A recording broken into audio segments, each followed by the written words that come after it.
ಹಾ, ಮಾಡ್ತಾ ಇದ್ದೀನಿ ಈಗ. ಅದು ಒಂದ್ಸತಿ ಸರಿ. ಪ್ರೆಸ್ ಮಾಡದೆ ಏನೋ ತಕರಾರು ಕೊಡ್ತಾ ಇತ್ತು, ಈಗ ರೆಕಾರ್ಡ್ ಆಗ್ತಾನೆ.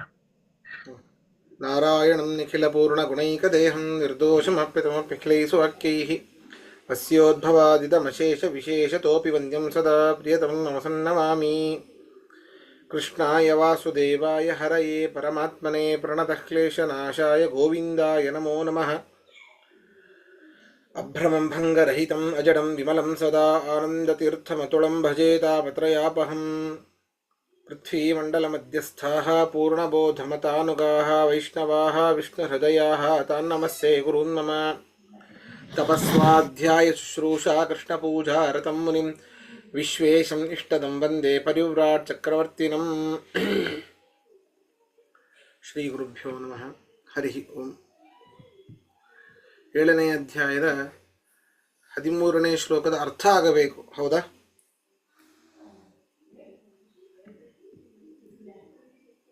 ಹೌದು ಆಚಾರ್ಯ. ಇನ್ನೊಮ್ಮೆ ಶ್ಲೋಕವನ್ನು ಓದೋಣ. ತ್ರಿಭಿರ್ಗುಣಮಯೈರ್ಭಾವೈಃ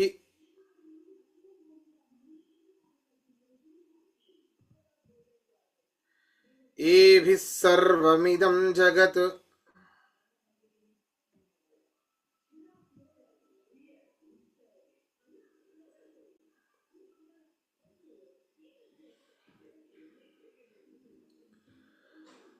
ಮೋಹಿತಂ ನಾಭಿಜಾನಾತಿ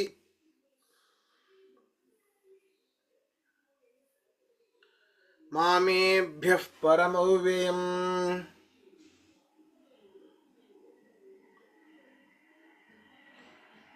ಇಲ್ಲಿ ಸತ್ವರಜಸ್ತಮೋ ಗುಣಗಳಿಂದ ಅವುಗಳ ಕಾರ್ಯಗಳಾದ ಪದಾರ್ಥಗಳಿಂದಲೂ ಮೋಹಿತರಾದಂತಹ ಈ ಅಜ್ಞರಾದ ಜನರು ಅಥವಾ ಈ ಜಗತ್ತು ಏನಿದೆ ಅದು ನನ್ನನ್ನು ಸತ್ವಾದಿ ಗುಣಗಳಿಂದ ಅತಿ ದೂರ ಅಂತ ತಿಳಿಯೋದಿಲ್ಲ. ಅದರ ವಿಕಾರವಾದ ಪದಾರ್ಥಗಳಿಂದ ನನ್ನನ್ನು ಭಿನ್ನ ಅಂತ ತಿಳಿಯೋದಿಲ್ಲ. ಆದ್ದರಿಂದಲೇನೆ ಅವರು ನನ್ನನ್ನು, ನನ್ನ ದೇಹವನ್ನಾಗಲಿ ನಾಶರಹಿತವಾಗಿದೆ ನನ್ನ ದೇಹ ಅಂತ ತಿಳಿಯೋದಿಲ್ಲ. ನಮ್ಮಲ್ಲಿಯೂ ಸತ್ವಾದಿ ಗುಣಗಳಿದೆ, ಹೇಗೆ ನಮಗೆ ನಾಶ ಇದೆಯೋ ಅದೇ ರೀತಿಯಾಗಿ ಪರಮಾತ್ಮನಲ್ಲಿಯೂ ಸತ್ವಾದಿ ಗುಣಗಳು ಇರುವುದರಿಂದ ಅವನಿಗೂ ಅರ್ಥಾತ್ ಅವನ ದೇಹಕ್ಕೂ ನಾಶ ಇದೆ ಅಂತ ಜಗತ್ತು ತಿಳಿಯುತ್ತೆ. ನನ್ನನ್ನು ಸರಿಯಾಗಿ ತಿಳಿಯೋದಿಲ್ಲ ಅವರು, ಮೋಹಿತರಾದಂತಹ ಈ ಜನರು ನಾಶರಹಿತನೆಂದು ನನ್ನ ತಿಳಿಯೋದಿಲ್ಲ ಅಂತ ಕೃಷ್ಣ ಪರಮಾತ್ಮ ಇದರಲ್ಲಿ ಹೇಳ್ದ. ನೋಡಿ, ಅರ್ಥ ಹೀಗಿದೆ. ತ್ರಿಭಿರ್ಗುಣಮಯೈಹಿ, ತ್ರಿಭಿರ್ಗುಣಮಯೈಹಿ ಸತ್ವರಜಸ್ತಮೋ ಗುಣಗಳಿಂದಲೂ ಸತ್ವರಜಸ್ತಮೋ ಗುಣಗಳಿಂದಲೂ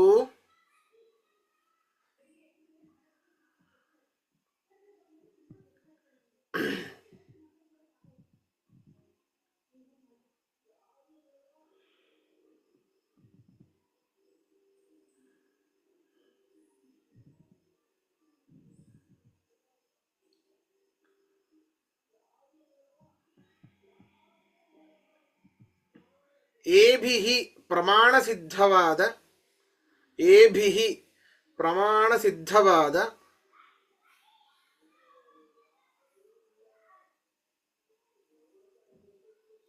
ಭಾವೈಹಿ ಪದಾರ್ಥಗಳಿಂದ, ಭಾವೈಹಿ ಪದಾರ್ಥಗಳಿಂದ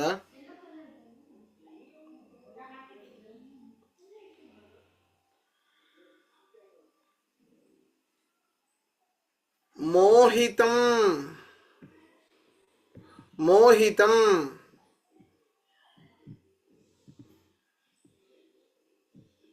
ಮೋಹಿತವಾದದ್ದಾಗಿ ಅಜ್ಞವಾದ, ಮೋಹಿತಂ ಮೋಹಿತವಾದದ್ದಾಗಿ ಅಜ್ಞವಾದ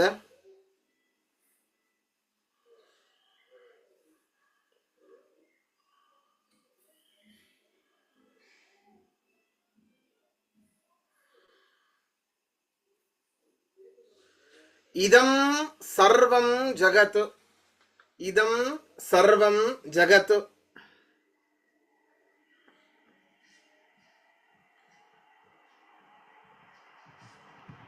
ಇದಂ ಸರ್ವಂ ಜಗತ್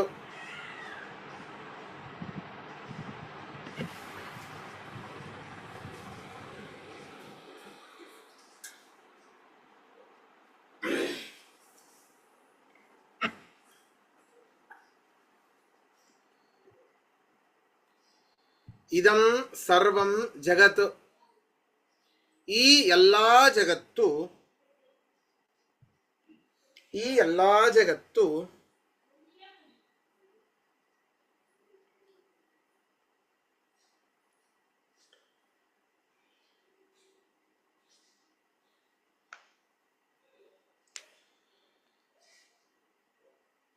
ಪರಮಂ ಶ್ರೇಷ್ಠನಾದ, ಪರಮಂ ಸರ್ವೋತ್ತಮನಾದ ಅಂತ ಬರ್ಕೊಳ್ಳಿ, ಪರಮಂ ಸರ್ವೋತ್ತಮನಾದ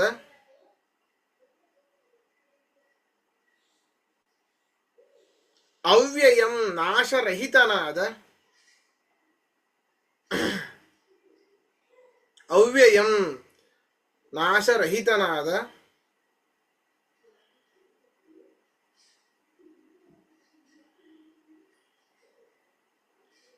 ಮಾಂ ನನ್ನನ್ನು, ಮಾಂ ನನ್ನನ್ನು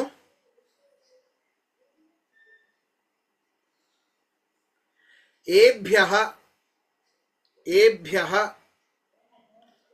ಈ ಸತ್ವಾದಿ ಗುಣಗಳಿಗಿಂತ ಹಾಗೂ ತದ್ವಿಕಾರವಾದ ಪದಾರ್ಥಗಳಿಗಿಂತ, ಏಭ್ಯಃ ಸತ್ವಾದಿ ಗುಣಗಳಿಂದ ಹಾಗೂ ತದ್ವಿಕಾರವಾದ ಪದಾರ್ಥಗಳಿಂದ ಭಿನ್ನನೆಂದು, ಸತ್ವಾದಿ ಗುಣಗಳಿಂದ ಹಾಗೂ ತದ್ವಿಕಾರವಾದ ಪದಾರ್ಥಗಳಿಂದ ಭಿನ್ನನೆಂದು ನಾಭಿಜಾನಾತಿ ತಿಳಿಯುವುದಿಲ್ಲ, ನಾಭಿಜಾನಾತಿ ತಿಳಿಯುವುದಿಲ್ಲ.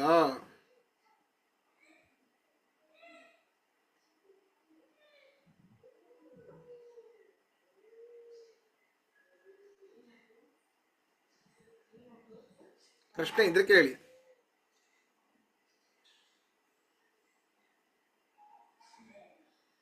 ಒಂದ್ ಸಣ್ಣ ಪ್ರಶ್ನೆ ಆಚಾರ್ಯ, ಹಾ ಅಲ್ಲಿ ಎರಡು ವರ್ಡ್ಸ್ ಬರುತ್ತೆ, ಹಾ ಎ ಬಿಹಿ ಆಮೇಲೆ ಎ ಭ್ಯ. ಹಾ ಹಾ ಹಾ ಅದರದ್ದು ಎರಡು ಅರ್ಥ ಬೇರೆ, ಅದ ಅರ್ಥ ಆಯ್ತು, ಅದ್ರ ಹಾ. ಡಿಫ್ರೆನ್ಸ್ ಏನು? ಎ ಬಿಹಿ ಅಂತಂದ್ರೆ ಅದು ತೃತೀಯ ವಿಭಕ್ತಿ. ಏಭಿಹಿ ಭಾವೈಹಿ ಸತ್ವಾದಿ ಗುಣಗಳಿಂದ ವಿಕೃತವಾದಂತಹ ಈ ಭಾವೈಹಿ ಪದಾರ್ಥಗಳಿಂದ ಅಂತರ್ಥ. ಏಭಿಹಿ ಇಂತಹ ಭಾವೈಹಿ ಪದಾರ್ಥಗಳಿಂದ ಅಂತರ್ಥ. ಏಭ್ಯ ಅಂತಂದ್ರೆ ಪಂಚಮಿ ವಿಭಕ್ತಿ, ರಾಮೇಭ್ಯ ಪಂಚಮಿ ವಿಭಕ್ತಿ, ಅದು ಏಭ್ಯ ಭಾವೇಭ್ಯ ಅಂತರ್ಥ. ಇಂತಹ ಪದಾರ್ಥಗಳ ದೆಸೆಯಿಂದ ನನ್ನನ್ನ ಭಿನ್ನ ಅಂತ ತಿಳಿಯೋದಿಲ್ಲ ಅಂತ. ಆಪೋಸಿಟ್ ಅರ್ಥ, ಆಪೋಸಿಟ್ ಅರ್ಥ ಅಲ್ಲ, ಅದು ನಾವು ಅದು ಅರ್ಥ ಲಭ್ಯವಾಗುತ್ತೆ, ಸರಿನಾ? ಅಲ್ಲಿ ಬರೀ ಏಭಿ ಅಂತಂದ್ರೆ ಅದರ ನಿಜವಾದ ಅರ್ಥ ಇವುಗಳಿಂದ ಅಂತ ಅರ್ಥ. ಏಭ್ಯ ಅಂತಂದ್ರೆ ಇವುಗಳ ದೆಸೆಯಿಂದ ಅಂತ ಅರ್ಥ, ಇಷ್ಟೇ. ಆದ್ರೆ ನಾವು ಈ ರೀತಿ ಅರ್ಥ ಇಟ್ಕೊಳ್ಬೇಕು, ಅಂದಾಗ ಮಾತ್ರ ಗೊತ್ತಾಗುತ್ತೆ. ಕಾಂಟೆಕ್ಸ್ಟ್. ಹಾ, ಕಾಂಟೆಕ್ಸ್ಟ್. ಧನ್ಯವಾದ ಆಚಾರ್ಯ.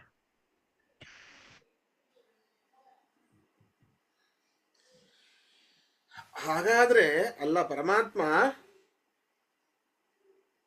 ಏನೋ ಇದು ನೀವೇನೋ ಹೇಳಿದಿ, ಇಂತಹ ಸತ್ವಾದಿ ಗುಣಗಳಿಂದ ಮೋಹಿತರಾದ ಅಜ್ಞವಾದ ಈ ಜಗತ್ತು ನನ್ನನ್ನ ಸತ್ವಾದಿ ಗುಣಗಳಿಂದ ತದ್ವಿಕೃತವಾದ ಪದಾರ್ಥಗಳಿಂದ ಭಿನ್ನ ಅಂತ ತಿಳಿಯೋದೇ ಇಲ್ಲ,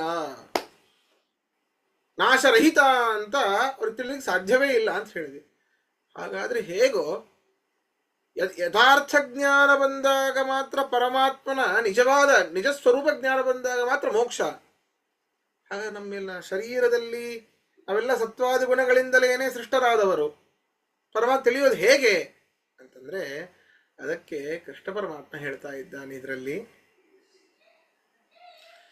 ದೈವೀ ಹೇಷಾ ಗುಣಮಯೀ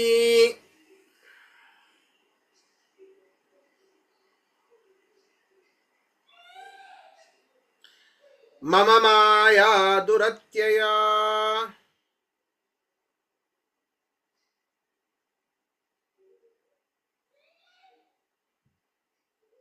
ಮಾಮೇವ ಯೇ ಪ್ರಪದ್ಯಂತೆ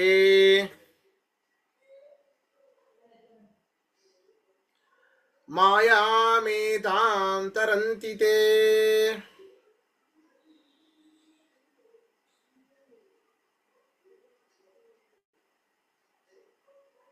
ನೋಡಿ, ದೈವೀ ಹೇಷಾ ಗುಣಮಯೀ. ನೋಡು, ನಾನು ಜಗತ್ ಸೃಷ್ಟ್ಯಾದಿ ಕ್ರೀಡಾದಿ ಗುಣ ವಿಶಿಷ್ಟನಾಗಿದ್ದೇನೆ ಅರ್ಜುನ. ಅಂತಹ ದೇವೋತ್ತಮನಾದ ನನಗೆ ಅತ್ಯಂತ ಪ್ರಿಯಳಾದವಳು ಈ ಸತ್ವಾದಿ ಗುಣಾಭಿಮಾನಿಯಾದವಳು ಮಾಯೆ. ಅಂದ್ರೆ ಬೇರೆ ಯಾರೂ ಅಲ್ಲ, ದುರ್ಗೆ ಅಂತ ಅರ್ಥ. ಅದೊಂದು ಲಕ್ಷ್ಮೀ ಸ್ವರೂಪ, ಸರಿನಾ? ಸತ್ವಾದಿ ಗುಣಗಳ ಅಭಿಮಾನಿನಿಯಾದಂತಹ ಮಾಯಾ ಶಬ್ದ ವಾಚ್ಯಳಾದಂತಹ ಆ ದುರ್ಗೆ, ಆ ದುರ್ಗೆಯ ಅವಕೃಪೆಯೇನೆ ನನಗೆ, ನಮ್ಮ ಜನರಿಗೆ, ನಮಗೆಲ್ಲ ಮೋಹಕ್ಕೆ ಕಾರಣ. ಅವಳ ಅವಕೃಪೆ. ಅವಳನ್ನ ಶರಣ ಹೊಂದಿದರೆ ಅಷ್ಟೇ ಸಾಲದು,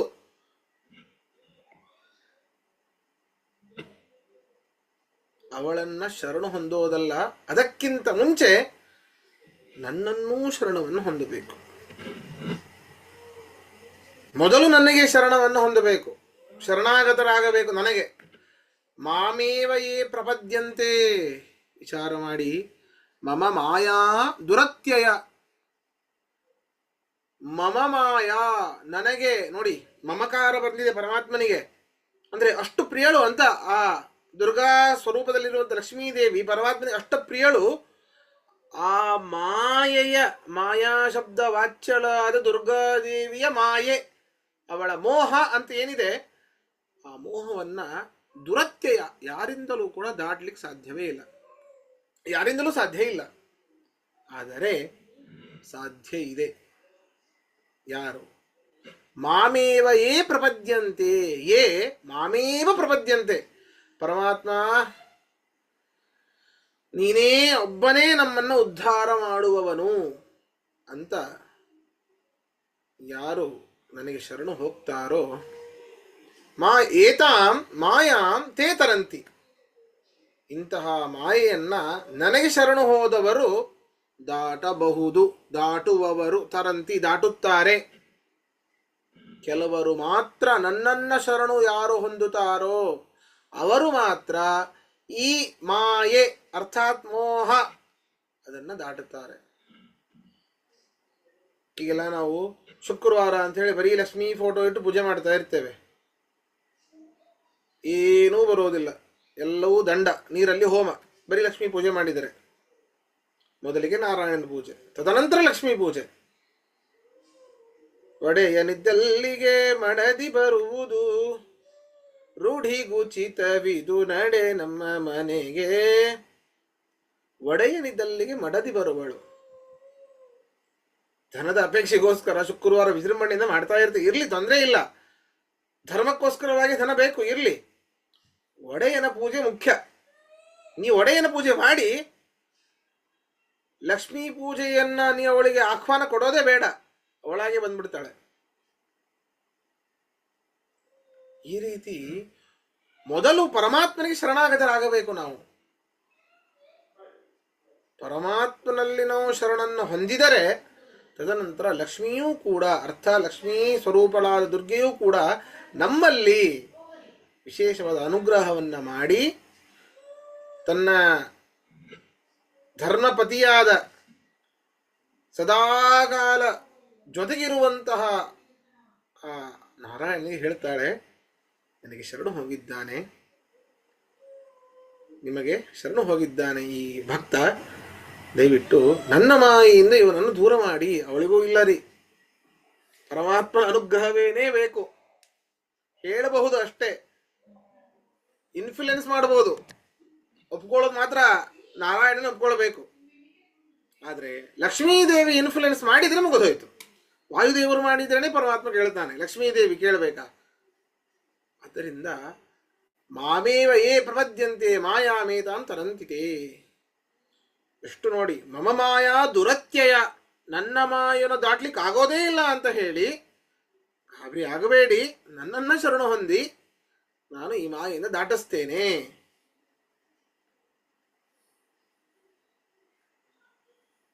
ಅಂತ ಕೃಷ್ಣ ಪರಮಾತ್ಮ ಇದರಲ್ಲಿ ಹೇಳ್ತಾ ಇದ್ದಾನೆ. ನೋಡಿ,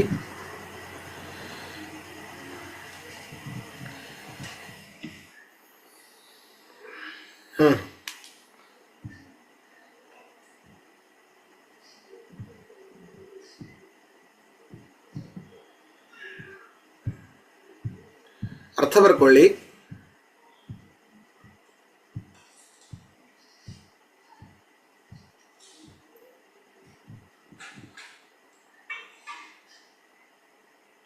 ಏಷ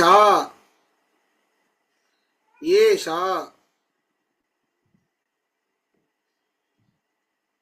ಈ ಪ್ರಮಾಣ ಪವಿತ್ರಳಾದ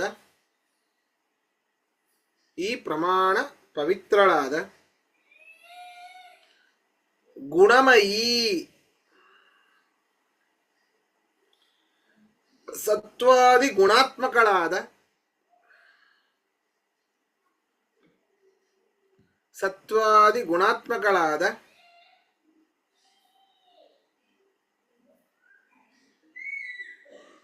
ಮಮ ನನಗೆ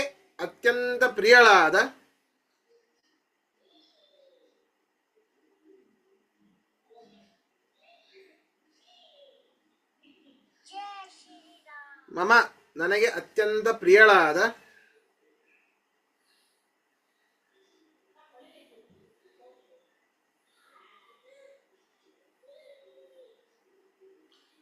ದೈವೀ ಮಾಯಾ ದೇವಿ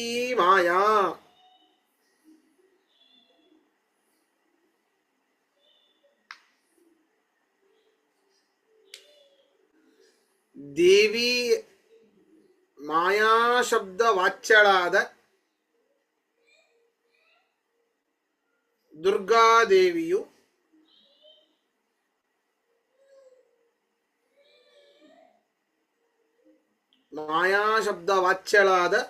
ದುರ್ಗಾದೇವಿಯ ಮಾಯೆಯು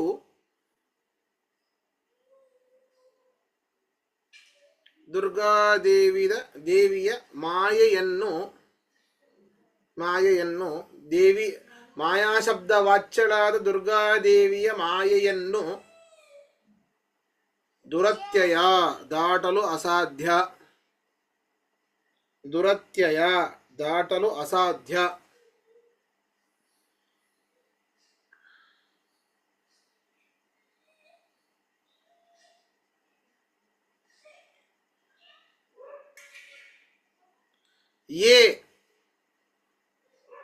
ಯಾರು,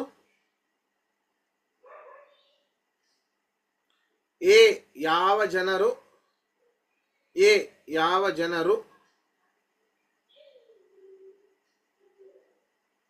ಮಾಮೇವ ನನ್ನನ್ನೇ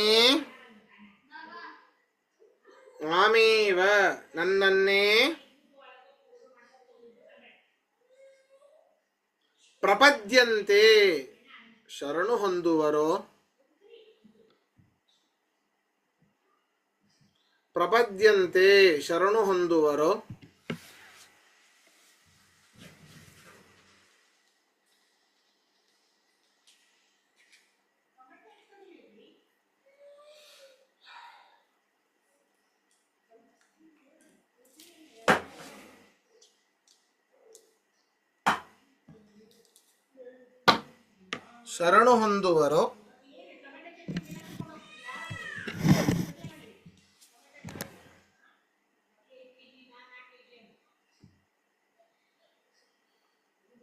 ತೇ ಅಂಥವರು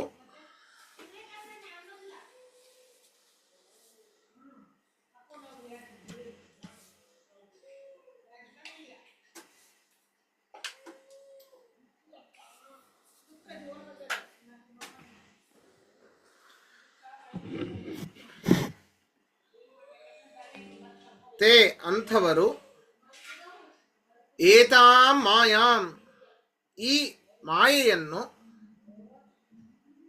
ಏತಾಂ ಮಾಯಾಂ ಈ ಮಾಯೆಯನ್ನು ತರಂತಿ ದಾಟುತ್ತಾರೆ ತರಂತಿ ದಾಟುತ್ತಾರೆ.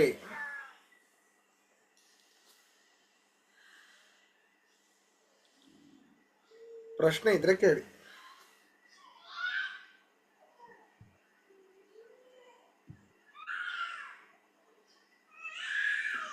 ಪ್ರಶ್ನೆ ಇದೆ ಆಚಾರ್ಯ, ಒಂದು ಸ್ಲೈಡ್ ಶೇರ್ ಮಾಡ್ಲಾ? ಹಾ ಇಲ್ದೇರೆ ನನ್ನ ಪ್ರಶ್ನೆಗೆ ಅರ್ಥ ಆಗಲ್ಲ. ಸರಿ ಸರಿ ಮಾಡಿ.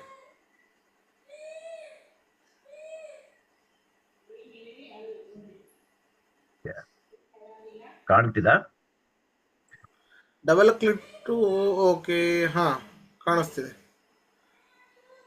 ಇದು ಬೇರೆ ಆಚಾರ್ಯ ಇದು ಪ್ರೆಸೆಂಟೇಶನ್ ಮಾಡಿದ್ರು ಒಂದ್ಸರ್ತಿ. ಅದಲ್ಲಿ ಹಾ. ಏನ್ ಹೇಳ್ತಾರೆ ಅಂದ್ರೆ, ಇದು ಅದಲ್ಲ ಅವ್ರು ಹೇಳಿದ್ದಾರೆ. ಮತ್ತು 12ನೇ ಅಧ್ಯಾಯದಲ್ಲೂ ನಾವು ಮೊದಲನೇ ಪ್ರಶ್ನೆ ಅರ್ಜುನಂದ್ ಅದೇ, ಏವಂ ಸತತ ಯುಕ್ತಾಯೇ ಭಕ್ತ ಸ್ವಾಂ ಪರಿಪಾಷತೆ. ಹ್ಮ್ ನಾನು ಲಕ್ಷ್ಮೀ ದೇವಿನ ಉಪಾಸನೆ ಮಾಡ್ಲು, ಕೃಷ್ಣನ ಉಪಾಸನೆ ಮಾಡ್ಲು? ಒಂದ್ಸತಿ ಒಂದ್ ಹೇಳ್ತೀರಿ, ಇನ್ನೊಂದ್ಸತಿ ಇನ್ನೊಂದ್ ಹೇಳ್ತೀರಿ ಅಂತ ಕನ್ಫ್ಯೂಷನ್.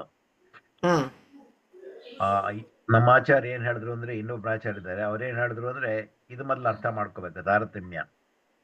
ಹ್ಮ್ ವಿಷ್ಣು ಮೇಲಿದ್ದಾನೆ, ನೀವ್ ಹೇಳಿದ ಪ್ರಿಯ ಲಕ್ಷ್ಮೀ ದೇವಿ. ಲಕ್ಷ್ಮೀ ದೇವಿಗೆ ಭೂದೇವಿ, ದುರ್ಗಾದೇವಿ, ದೇವಿ 3 ಜನ. ಅವ್ರವ್ರದ್ದು ಹೌದು. ಅವರಿಂದ ನಮ್ಗೆ ಸತ್ಯ ರಜಸ ತಮಸ್ಸು ಬರೋದು. ಹೌದು ಹೌದು. ಶ್ರೀ ಭೂ ದುರ್ಗಾ ಅಂತ ಹೇಳಿ, ಶ್ರೀದೇವಿ ಸತ್ವಕ್ಕೆ ಅಭಿಮಾನಿ, ಭೂದೇವಿ ರಜಕ್ಕೆ ಅಭಿಮಾನಿ, ರಜೋಗುಣಕ್ಕೆ ಅಭಿಮಾನಿ, ದುರ್ಗಾದೇವಿ ತಮೋ ಗುಣಕ್ಕೆ ಅಭಿಮಾನಿ. ಸರಿ ಆಚಾರ್ಯ. ಸೊ ಬೇಸಿಕಲಿ ಹಾ ನಾವು ಈ 3 ಇದರಲ್ಲೂ ಸಿಕ್ಕಾಕೊಂಡಿದೀವಿ. ಜೀವ ಹೌದು ಹೌದು 3 ಇದು ಜೀವ ಜಡ ಅಲ್ದೇ ಇದ್ರು ಈ ನಮ್ದು ಶರೀರ ಜಡ. ಸೊ ಈ 3ರಿಂದ ಮಿಶ್ರಣ ಆಗಿದ್ದೀವಿ ಅಂತ ನಾವು ಇದು 15 ಕಲೆಗಳಿಂದ ನಾವು ಸಿಕ್ಕಾಕೊಂಡಿದ್ದೀವಿ. ಸೊ ಬರೀ ಲಕ್ಷ್ಮಿ ಅಂತ ನಾವು ಪೂಜೆ ಮಾಡಿದ್ರೆ, ನೀವು ಹೇಳ್ದಂಗೆ ಗೋವಿಂದ, ಲಕ್ಷ್ಮಿ ಅಂತರ್ಗತ ನಾರಾಯಣ ಅಂತ ಅನುಸಂಧಾನ ಮಾಡ್ಕೋಬೇಕು, ಅಥವಾ ವಾಯು ಅಂತರ್ಗತ ನಾರಾಯಣ ಅಂತ. ನಾವು ಬರೀ ವಾಯುಗ್ ಮಾಡ್ತಾ ಇಲ್ಲ, ಬರೀ ಲಕ್ಷ್ಮಿಗೆ ಪೂಜೆ ಮಾಡ್ತಾ ಇಲ್ಲ, ಅವ್ರ ಒಳಗಿರೋದು ನಾರಾಯಣನ್ ಪೂಜೆ ಮಾಡ್ತಾ ಇದ್ದೀವಿ ಅಂತ ಅರ್ಥ ಮಾಡ್ಕೋಬೇಕು ಅಂತ. ಹಂಗಲ್ಲ, ಈಗ ಭಾರತೀಯ ರಮಣ ಮುಖ್ಯ ಪುರಾಣ ಅಂತರ್ಗತ ಲಕ್ಷ್ಮೀನಾರಾಯಣನ ನಾವು ಪೂಜೆ ಮಾಡ್ತೀವಿ ಅಂತ ಅನುಸಂಧಾನ ಬೇಕು. ಉಲ್ಟಾ. ಓಕೆ ಆಯ್ತಾ? ಲಕ್ಷ್ಮೀನಾರಾಯಣರ ಅನುಸಂಧಾನ ಬೇಕೇ ಬೇಕು. ಆದರೆ ಭಾರತೀಯ ರಮಣ ಮುಖ್ಯ ಪುರಾಣ ಅಂತರ್ಗತ, ಭಾರತೀಯ ರಮಣ ಮುಖ್ಯ ಪುರಾಣ ಅಂತರ್ಗತ.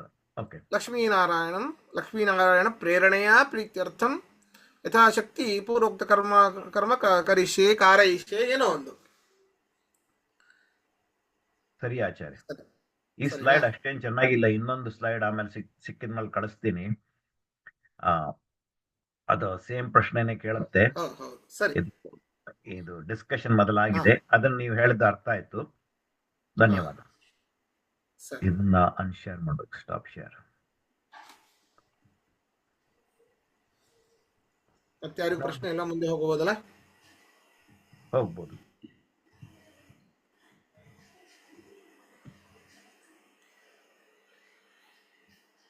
ಕೃಷ್ಣ ಪರಮಾತ್ಮ ಮುಂದೆ 4 ವಿಧವಾದ ಉಪಾಸಕರಿದ್ದಾರೆ ಅಂತ. 4 ವಿಧವಾದ ಉಪಾಸಕರು ಪರಮಾತ್ಮನಿಗೆ.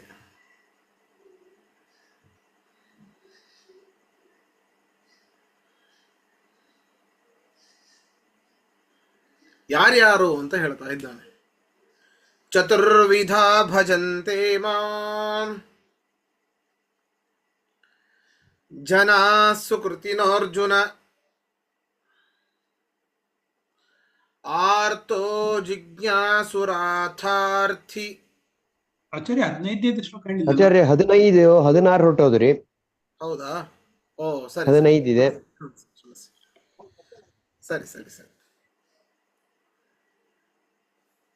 ಈಗ ನೋಡಿ ಇಲ್ಲಿ ಹೇಳ್ತಾನೆ ಕೃಷ್ಣ ಪರಮಾತ್ಮ, ನಮಾಂ ದುಷ್ಕೃತಿನೋ ಮೂಢಾಃ. ಸ್ಪೆಷಲಿ ನಮಗೆ ಬಟ್ಟು ಮಾಡಿ ತೋರಿಸ್ತಾ ಇದ್ದಾನೆ ಕೃಷ್ಣ ಪರಮಾತ್ಮ. ಪ್ರಪದ್ಯಂತೆ ನರಾಧಮಾಃ ಮಾಯಯಾಪಹೃತ ಜ್ಞಾನ ಆಸುರಂ ಭಾವಮಾಶ್ರಿತಾಃ.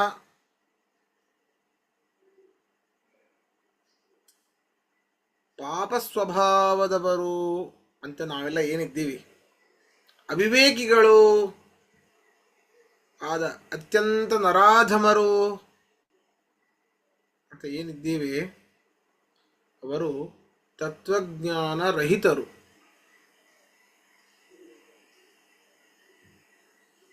ಹರಿಯ ಇಚ್ಛೆಯನ್ನ ಬಯಸೋದೇ ಇಲ್ಲ. ನಾವು ಆ ಒಂದು ಕೆಟಗರಿಗೆ ಬರೋದಿಲ್ಲ. ಪಾಪ ಸ್ವಭಾವದಾಗಿರಬಹುದು, ಅರಾಧಮರಲ್ಲ. ಆದರೆ ನಾವು ಇಷ್ಟ ಮಾಡಿದ್ದೇವೆ ಅಂತ ಹೇಳಿಬಿಟ್ಟು ಸ್ವಲ್ಪ ಎಲ್ಲಿ ಅಹಂಕಾರ ಬರುತ್ತೋ ಅಂತ ನಾನು ಆ ರೀತಿ ಹೇಳ್ತಾ ಇದ್ದೇನೆ. ಓಹ್, ನಾವೊಂದು ಲೆವೆಲ್ ಇದ್ದೇವಪ್ಪ, ಇಷ್ಟು ಅಹಂಕಾರ ಬಂತ, ಬಿತ್ತು ಕೆಳಗೆ, ಮತ್ತೆ ಬಿದ್ವಿ. ಪಾಪ ಸ್ವಭಾವದವರು ಅಂತ ಏನಿರ್ತೇವೆ, ಅವಿವೇಕಿಗಳಂತೂ ಪಕ್ಕ ಏನಿದ್ದೇವೆ ಅವೆಲ್ಲ ತತ್ವಜ್ಞಾನ ರಹಿತರು. ಎಲ್ಲಿದೆ ನಮಗೆ ತತ್ವಜ್ಞಾನ? ಇಲ್ಲ. ಸರಿಯಾದ ತತ್ವ ಅಂದ್ರೆ ಪರತತ್ವ, ನಾರಾಯಣನ ಸರಿಯಾದ ಜ್ಞಾನ ಸಂಪೂರ್ಣ ಬಿಡಿ, ಭಾಗಶಃ ಜ್ಞಾನವೂ ಕೂಡ ಇಲ್ಲ ನಮಗೆ. ಆದ್ದರಿಂದ ಮಿಥ್ಯಾಜ್ಞಾನಿಗಳು ನಮಗೆ ಬಂದು ಮಧ್ವಾಚಾರ್ಯರು ಉದ್ಧಾರ ಮಾಡಿದ್ದಾರೆ, ಸರಿಯಾದ ಜ್ಞಾನವನ್ನು ತೋರಿಸಿಕೊಟ್ಟಿದ್ದಾರೆ, ಮಿಥ್ಯಾಜ್ಞಾನದಿಂದಾಗಿ ದೂರ ಮಾಡಿದ್ದಾರೆ. ಸರ್ವಂ ಮಿಥ್ಯಾದೃಶ್ಯತ್ವಾದ್ ಅಂತ ಹೇಳುವಂತಹ ನಮ್ಮ ಪೂರ್ವಜರೆಲ್ಲರೂ ಕೂಡ ಅಂತಹ ಮತದಲ್ಲಿಯೇ ಇದ್ರು, ಸಂಶಯವೇ ಇಲ್ಲ. ಮಧ್ವಾಚಾರ್ಯ ಬರುವುದಕ್ಕಿಂತ ಮುಂಚೆ ಎಲ್ಲರೂ ಅದ್ವೈತಿಗಳೇ ಆಗಿದ್ರು. ಆದರೆ ಮಧ್ವಾಚಾರ್ಯರು ಬಂದು ಸರಿಯಾದ ಜ್ಞಾನ ಮಾರ್ಗವನ್ನು ತಿಳಿಸಿಕೊಟ್ರು. ಅದರಿಂದಾಗಿ ಇನ್ನೂ ಮಿಥ್ಯಾಜ್ಞಾನಗಳು ಅಂತ ಯಾರಿದ್ದಾರೋ, ಇಡೀ ಜಗತ್ತು ಇನ್ನೂ ಮಿಥ್ಯಾ ಅಂತ ಏನು ಹೇಳ್ತಾ ಇರ್ತಾರೋ, ಅವರು ಆಸುರತ್ವವನ್ನು ಹೊಂದುವವರು, ಅಸುರ ಸ್ವಭಾವವನ್ನು ಹೊಂದುತ್ತಾರೆ. ಅಂಥವರು ನನಗೆ ಶರಣು ಹೊಂದೋದಿಲ್ಲ. ಯಾಕೆ ಶರಣು ಹೊಂದಬೇಕು? ಏನಾದರೂ ಭಿನ್ನತೆ ಇತ್ತು ಅಂತಾದ್ರೆ ಶರಣು ಹೊಂದಬೇಕು. ಅವನು ನಾನು ಬೇರೆ, ಅವನು ಉತ್ತಮ, ಅವನು ಈಶಾ, ನಾನು ದಾಸ ಎನ್ನುವಂಥ ಭಾವನೆ ಇದ್ರೆ ಮಾತ್ರ ಶರಣು ಹೊಂದಲಿಕ್ಕೆ ಸಾಧ್ಯ. ಅಹಂ ಬ್ರಹ್ಮಾಸ್ಮಿ, ಈ ಮಿಥ್ಯಾಜ್ಞಾನ ಉಳ್ಳವರು, ನಾನೇ ಬ್ರಹ್ಮ ಅಂತ ಹೇಳಿಬಿಟ್ರೆ ಯಾರಿಗೆ ಶರಣು ಹೊಂದೋದು? ಶರಣು ಹೊಂದೋದೇ ಇಲ್ಲ. ಅದರಿಂದಾಗಿ ನಮಾಂ ದುಷ್ಕೃತಿನೋ ಮೂಢಾಃ ಪ್ರಪದ್ಯಂತೆ ನರಾಧಮಾಃ. ನರಾಧಮರಾದ, ದುಷ್ಕೃತಿಗಳಾದ, ಅತ್ಯಂತ ಅವಿವೇಕಿಗಳಾದ ನ ಮಾಂ ಪ್ರಪದ್ಯಂತೆ, ಅಂಥವರು ನನ್ನನ್ನು ಹೊಂದೋದೇ ಇಲ್ಲ. ಮಾಯೆಯ ಅಪಹೃತ ಜ್ಞಾನ, ಅಪಹೃತ ಅಜ್ಞಾನ, ಈ ಮಾಯೆಯಿಂದಾಗಿ ಅವರು ಅಜ್ಞಾನಿಗಳಾಗಿರ್ತಾರೆ. ಅಷ್ಟೇ ಅಲ್ಲ, ಆಸುರಂ ಭಾವಮಾಶ್ರಿತಾಃ, ಆಸುರತ್ವವನ್ನು ಹೊಂದುತ್ತಾರೆ. ಅಸುರತ್ವವನ್ನು ಹೊಂದೋದ್ರಿಂದ ಅವರು ನನಗೆ ಶರಣವನ್ನು ಹೊಂದೋದಿಲ್ಲ. ಅಸುರರು ವಿಚಾರ ಮಾಡಿ, ಎಲ್ಲೋ ಒಬ್ಬ ಅಸುರರು ಸಿಗ್ತಾರೆ, ಪ್ರಹ್ಲಾದ, ಬಲಿಚಕ್ರವರ್ತಿ, ಅವರಲ್ಲಿ ಆಸುರತ್ವವೇ ಇರೋದು, ಅವರಿಂದನೇ ಹುಟ್ಟಿದ್ದವರು. ಅವರಲ್ಲಿ ವಿಶೇಷ ಆವೇಶಗಳು ಇರಬಹುದು, ಸರಿನಾ? ಮುಖ್ಯ ಪ್ರಾಣನ ಆವೇಶ ಇಲ್ಲದೇನು ಪರಮಾತ್ಮ ಯಾರಿಗೂ ಪರಮಾತ್ಮ ದರ್ಶನ ಕೊಡ್ಲಿಕ್ಕೆ ಸಾಧ್ಯವೇ ಇಲ್ಲ. ಮುಖ್ಯ ಪ್ರಾಣದ ಆವೇಶ ಇರಲೇಬೇಕು. ಆದರೆ ಅಂಥವರನ್ನ ಕೆಲವೊಬ್ಬರನ್ನು ಹೊರತುಪಡಿಸಿ ಯಾರ್ಯಾರು ಪರಮ ಅಸುರರು ಅಂತ ಇದ್ದಾರೋ ಅಂಥವರು ಶರಣನ್ನು ಹೊಂದುವುದೇ ಇಲ್ಲ ನನಗೆ. ಆದ್ದರಿಂದ ಈ ಅಜ್ಞಾನವನ್ನು ಪಡೆದವರಾಗಿ ನನ್ನಿಂದ ದೂರ ಆಗ್ತಾರೆ. ಅವರು ಅಂಧಂತಮಸ್ಸನ್ನೇ ಹೊಂದುತ್ತಾರೆ. ಈ ಮಾಯೆಯಿಂದ ಅವರಿಗೆ ದಾಟ್ಲಿಕ್ಕೆ ಸಾಧ್ಯವೇ ಇಲ್ಲ ಅಂತ ಕೃಷ್ಣ ಪರಮಾತ್ಮ ಇದನ್ನು ಹೇಳ್ತಾ ಇದ್ದಾನೆ. ಇದರಲ್ಲಿ ಪ್ರಶ್ನೆ ಇದ್ರೆ ಕೇಳಿ, ಮುಂದಿನ ಇದರ ಅರ್ಥವನ್ನ ನಾಳಿನ ಪಾಠದಲ್ಲಿ ನೋಡೋಣ. ಆಚಾರ್ಯ, ಒಂದು ವಿಚಾರ ಇವಾಗ ನೀವು ಹೇಳಿದ್ರಿ, ಇದು ನಮ್ಮ ಆಚಾರ ಬಂದ ಮೇಲೆ, ಶ್ರೀಮದ್ ಆಚಾರ ಬಂದ ಮೇಲೆ ಅದನ್ನ ನಮ್ಮ ಒಂದು ಜ್ಞಾನಕ್ಕೆ ತಂದ್ರು. ಅಲ್ಲಿವರೆಗೂ ಎಲ್ಲ ಅದ್ವೈತಿಗಳೇ ಆಗಿದ್ವಿ ಹಾಗೆ ಅಂತ. ಈಗಿರುವ ಅದ್ವೈತಿಗಳು ಹ್ಮ್ ಈ 15ನೇ ಶ್ಲೋಕನ ನಾವು ಅರ್ಥೈಸಿದ ತರ ಯಾಕೆ ಅರ್ಥೈಸಬಾರದು? ಒಂದು ಹಾಗೆ ಅರ್ಥೈಸಿದ್ರೆ ಅವ್ರು ಇನ್ನ ಯಾಕೆ ನಾನು ಅಹಂ ಬ್ರಹ್ಮಾಸ್ಮಿ ಅಂತಾರೆ? ಅವರು ಯಾಕೆ ಅಂತಂದ್ರೆ ನೋಡಿ, ಹ್ಮ್. ಅವರು ಬೇರೆನೆ ಅರ್ಥವನ್ನ ಮಾಡ್ತಾರೆ. ಅಂದ್ರೆ ಹಾ ಇಲ್ಲಿ ಹಾ ಹಾ ಮೂಢರು ಅಂತಂದ್ರೆ ಯಾರು ಪರಮಾತ್ಮನನ್ನ ಭಿನ್ನ ಅಂತ ತಿಳಿದ್ರು ಅಂತವ್ರು ಮೂಢರು ಅಂತ ಹೇಳ್ತಾರೆ ಅವರು. ಓ ಹೋ ಹೋ ಹೋ ಹೋ ಗೊತ್ತಾಯ್ತು ಸರಿನಾ? ಆಚಾರ್ಯ, ಗೊತ್ತಾಯ್ತು ಇವಾಗ. ಇಷ್ಟೇ ವ್ಯತ್ಯಾಸ. ಹಾ ಮಾಯೆ ಗೊತ್ತಾಯ್ತು ಅಂತಂದ್ರೆ ಗೊತ್ತಾಯ್ತು ಅವರು ಇಂತಹ ಮಾಯೆಯಲ್ಲೇ ಬಿದ್ದು ಬಿದ್ದು ಹೊರಳಾಡ್ತಾ ಇದ್ದಾರೆ. ಗೊತ್ತಾಯ್ತು ಗೊತ್ತಾಯ್ತು ಆಚಾರ್ಯ, ಗೊತ್ತಾಯ್ತು ಇವಾಗ ಗೊತ್ತಾಯ್ತು. ನಾವು ಯಾವ್ದನ್ನ ಅಲ್ಲ ಅಂತೀವೋ ಅವ್ರು ಹಾ ಅದೇ ಸರಿ ಅಂತ ಹೇಳ್ತಾರೆ. ಹಾ ಗೊತ್ತಾಯ್ತು ಇವಾಗ. ಸರಿನಾ? ಭಿನ್ನ ಅಂತ ಹೇಳಬಾರ್ದು ಅಂತ ಅವ್ರು ಹೇಳೋದು, ಹೌದು. ನಾವು ಇಲ್ಲ ಬೇರೆ ನಮ್ಮ ಪಂಚಭೇದ ನಾವು ಹೇಳ್ಕೊಳ್ತೀವಿ. ನಮ್ಮ ಈಗ ಇದು ಅದು ನಾವು ಒಂದು ಏನೋ ಒಂದು ವಾಕ್ಯಾರ್ಥ ಎಲ್ಲೋ ನೋಡ್ತಾ ಇದ್ದೆ. ಹಾ ಅದರಲ್ಲಿ ನಾವೆಲ್ಲ ಇಂಟರ್ಪ್ರಿಟೇಷನ್. ಹೇಳ್ತೇವೆ ಜಗದ್ಗುರುಗಳಾದ ಮಧ್ವಾಚಾರ್ಯರು ಅಂತ. ಅದಕ್ಕೆ ಹೌದು ಇನ್ನೊಬ್ಬ ಜಗದ್ಗುರುಗಳು ಅವರು ಶ್ರೀ ವೈಷ್ಣವರು ಜಗದ್ಗುರುಗಳಾದ ರಾಮಾನುಜಾಚಾರ್ಯರು ಅಂತ ಹೇಳ್ತಾರೆ. ಅದ್ವೈತಗಳು ಜಗದ್ಗುರುಗಳಾದ ಶಂಕರಾಚಾರ್ಯರು ಅಂತ ಹೇಳ್ತಾರೆ. ಆದ್ರೆ ನಿಜವಾದ ಜಗದ್ಗುರುಗಳು ಯಾರು ಅಂತ ಪ್ರಶ್ನೆ ಬರ್ತದೆ. ಆದರೆ ಅಲ್ಲಿ ಇರುವಂತಹ ಒಬ್ಬ ಅದ್ವೈತಿ ಹೇಳ್ತಾ ಇದ್ದ, ಕೃಷ್ಣ ಪರಮಾತ್ಮ ಹೇಳ್ತಾನೆ ಭಗವದ್ಗೀತೆಯಲ್ಲಿ, ನಾನೇ ಸರ್ವೋತ್ತಮ, ನಾನೇ ಈ ಜಗತ್ತನ್ನು ಸೃಷ್ಟಿ ಮಾಡಿದ್ರು, ಆದ್ರೆ ನಾನೇ ಎಲ್ಲರಿಗೂ ಗುರು ಅಂತ ಗೀತೆಯಲ್ಲಿ ಹೇಳ್ತಾನೆ. ಹಾಗಾದ್ರೆ ನಮ್ಮ ಶಂಕರಾಚಾರ್ಯರು ಮಾತ್ರ ಜಗದ್ಗುರುಗಳಾಗಲಿಕ್ಕೆ ಸಾಧ್ಯ. ಯಾಕೆ ಅಂತಂದ್ರೆ ನಾವು ಬ್ರಹ್ಮ ಒಂದೇ ಅಂತ ಹೇಳ್ತಾನೆ. ನಾನು ಬ್ರಹ್ಮ ಒಂದೇ ಅಂತ ಆದ್ರೆ, ನಾನು ಕೃಷ್ಣ ಒಂದೇ ಅಂತ ಆದಾಗ ಮಾತ್ರ ಇವರು ಜಗದ್ಗುರುಗಳಾಗಲಿಕ್ಕೆ ಸಾಧ್ಯ. ಅವನ್ ಪಾಯಿಂಟ್ ಅನ್ನು ಹಿಡ್ಕೊಳ್ತಾರೆ. ಅದು ಹಾಗಲ್ಲ. ಜಗದ್ಗುರುಗಳು ಅಂತಂದ್ರೆ ಪರಮಾತ್ಮ ಸಮಾನರು ಅಂತ ಅರ್ಥ ಅಲ್ಲ, ಆಯ್ತಾ? ದೇವತೆಗಳಿಗೆ ಉಪದೇಶ ಮಾಡುವುದರಲ್ಲಿ ಜಗದ್ಗುರುಗಳು ಅಂತ ಅರ್ಥ. ಈ ಒಂದು ಪಾಯಿಂಟ್ ಅನ್ನ ಹಿಡ್ಕೊಂಡು, ಈ ಒಂದು ಅದ್ವೈತವನ್ನ ಹಿಡ್ಕೊಂಡು ಅವರು ಐಕ್ಯವನ್ನ ಹಿಡ್ಕೊಂಡು ಅವನು ಮಾತಾಡ್ತಾನೆ. ಅಲ್ಲಿರುವಂತಹ ಒಬ್ಬ ಅದ್ವೈತಿ ಮಾತಾಡ್ತಾರೆ. ಅಂದ್ರೆ ಅವರು ಈ ಗೀತೆಯನ್ನ ಈ ರೀತಿ ಅವರಿಗೆ ಹೇಗೆ ಬರುತ್ತೆ ಹಾಗೆ ಅವರು ಅರ್ಥವನ್ನ ಮಾಡಿದ್ದಾರಷ್ಟೇ. ಎಷ್ಟು ಸರಿ ಭಿನ್ನವಾಗಿ, ಆಚಾರ್ಯ, ಸರಿ. ಗೊತ್ತಾಯ್ತಾ? ಗೊತ್ತಾಯ್ತು ಆಚಾರ್ಯ, ಗೊತ್ತಾಯ್ತು ಈಗ. ಹಾಗಾದ್ರೆ ಅವ್ರ ಪ್ರಕಾರ ಇಂಟರ್ಪ್ರಿಟೇಷನ್ ಜಗದ್ಗುರು, ನಿಜವಾದ ಜಗದ್ಗುರು ಯಾರು? ಹಾಗಾದ್ರೆ ಶಂಕರಾಚಾರ್ಯರೇ. ಗೊತ್ತಾಯ್ತು. ಈ ಅವರ ಇಂಟರ್ಪ್ರಿಟೇಷನ್ ಬಹಳ ಮುಖ್ಯ. ಹಾ ಅವ್ರು ಅದು ಹೇಗೆ ಅರ್ಥೈಸ್ತಾರೆ